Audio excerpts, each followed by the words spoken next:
শুনা শুনা আজি সকলোৱে মোৰ কথা। বহুদিন সাৱটি থকা কৰোণাৰ বহু বেথা। মানৱ জাতিৰ শত্ৰু তুমি কৰোণা। চীন দেশত তুমি জন্ম লাভ কৰি নীৰৱে বিশ্বত বিয়পি পৰিলা। বুজিও নুবুজা কিয় মানৱ অসমীয়া, বুজিও নুবুজা মানৱ হলা অসমীয়া।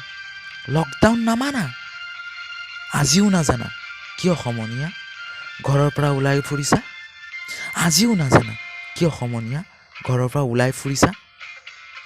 নাছিলে যেতিয়া কৰোণা অসমত, হিমন্ত বিশ্ব শৰ্মাক চেলুট কৰাৰ ক্ষণত ভাবিছোৱা অসমীয়া, এবাৰ ভাবিছোৱা।